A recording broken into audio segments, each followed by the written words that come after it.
Greetings all, Shane Bruce, Restomod Daisy. Today we're going to do another episode with the Daisy 94 that we've been working on. We have disassembled the gun. Today we're going to do some diagnostics, some corrective maintenance. We know for a fact that the gun is extremely gunky up in the compression chamber because the piston assembly didn't really have enough oomph to slide at all with any kind of speed and was tough to extract. So the normal diagnosis on that is take a peek down in the combustion chamber and see what kind of goo and gunk is floating around down there. Well, I've done that. I don't have a camera that can show you, the viewer, what it looks like in there, but it's not a pretty sight. So now we're going to take corrective action. So the first thing we're going to do is we're going to take some penetrating oil and we are going to hose out that chamber. We're going to get it good and wet because what we want to do is throw enough slurry down in there so that our first step, a 12 gauge bore brush, will have a chance to dislodge some of the grease. Now, in the modern world, if you've got access to battery-driven hand tools, you should use them. If you don't have access to battery-driven hand tools, you're going to have to do it the old-fashioned way, which is pokey-pokey with the brush forever and a day. I find that this method is real good for breaking up dried-out oil and varnish on the chamber wall. You want to put a little bit of an oscillation on the shaft of your brush while you're working it so that you can be sure and scrub and get all the goo you can out of there. It's important. So you run it back in and out a few times, and then when you feel like you've got enough initial work done, back out the tool and change it. Now, if you've got a regular cleaning kit, a multi-kit that has a bore brush for a 12 gauge shotgun, that is a good diameter for cleaning the compression chamber of a Daisy and also the barrel shroud. That's another step that one should take. So that's just a bronze phosphor brush. Pretty good item. Now, what I like to do next is install a patch tip,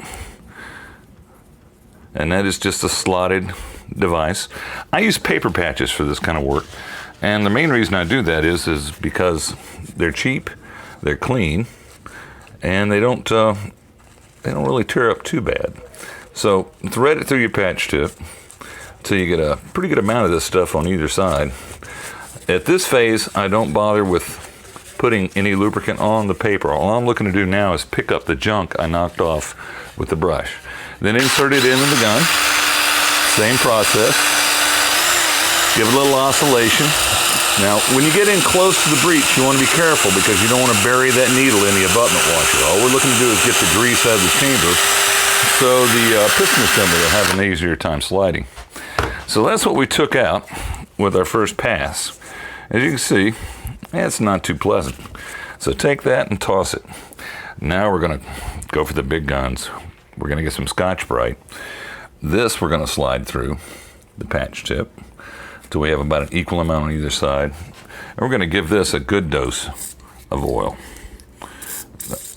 In this case, we're using Croyle, which is an ancient brand of penetrating oil. I've used it a lot for automotive applications. I also use it in firearms applications. And it does a damn fine job as a penetrating oil goes.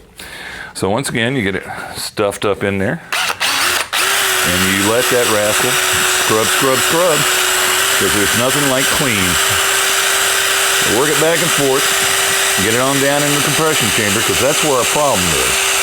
That's where the old oil is dried into a varnish-like substance and is making things very, very difficult for our plunger assembly. So now we're bringing her back.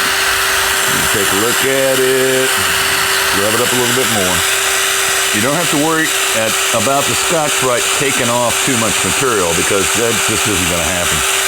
We're not running at enough speed to be a problem with that. All right, now we're going to pull that out. We're going to swap out our Scotch-Brite, and we're going to put another paper patch on there. And what will happen with this paper patch, hopefully, is that it will, by now, have dislodged enough of the grease, as you can see on my fingers, that we'll be able to sop up the excess and start the process of getting that compression cup nice and clean. So same process, take your paper towel at a high rate of speed, work it back and forth. It doesn't take that much, and it makes a big visual difference. All right, so now We're going to back out. We've run 2 patches, 2 wet patches, a bore brush, and a Scotch-Brite pad in there. We're going to squirt a little lube on our compression cup. We're going to stick it in the gun, and we're going to see if we can get it to slide into that chamber. A little easier than it wanted to come out. Let's see if that made a difference. Not really. I think we have a cup issue. Well, we may have to explore that later. But it should have slipped in there.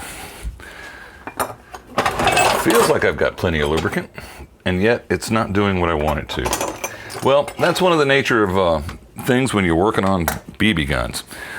So that's the basic process we use to knock the heavy oil and dirt out.